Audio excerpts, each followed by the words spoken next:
इलाकों में आग लग गई।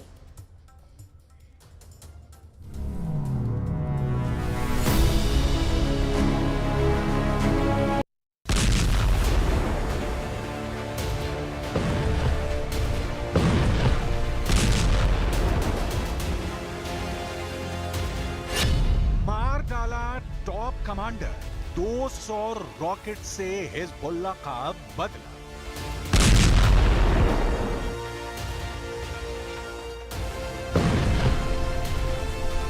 लगता है इजरायल ने पूरी तरह से मन बना लिया है कि वो हमास के साथ साथ अब हिजबुल्लाह का पूरी तरह से सफाया कर देगा।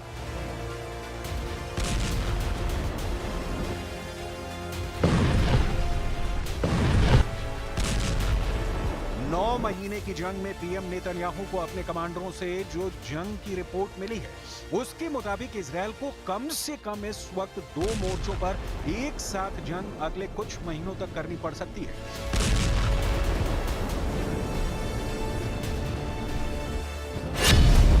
इसीलिए इस वक्त इजरायली सेना दक्षिणी गाजा में हमास की आखिरी बटालियन का सफाया करने में जुटी है।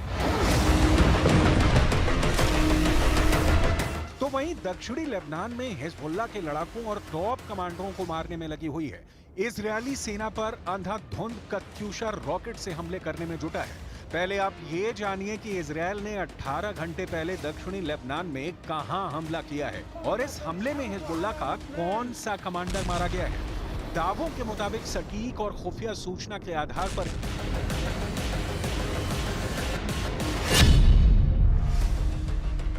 पश्चिमी और मिडिल ईस्ट की मीडिया के मुताबिक इजरायली सेना ने दक्षिणी लेबनान के होश इलाके के टायर में हमला किया है। दावों के मुताबिक सटीक और खुफिया सूचना के आधार पर इजरायली सेना ने अपने ड्रोन में लगी मिसाइलों से सटीक हमला किया है, जिसमें हिजबुल्लाह का top commander Mohammed Nimah Nasir मौके पर ही मारा गया है। दावों के मुताबिक हिजबुल्लाह के अड्डे पर top commander Mohammed Nimah Nasir meeting कर रहा था। ठीक उसी वक्त इजरायल के ड्रोन ने उन पर सीधा मिसाइल हमला किया है, जिसमें वो मारे गए हैं। अभी तक ये नहीं पता चला है कि top commander Mohammed Nimah Nasir के और कौन-कौन से लोग मारे गए हैं।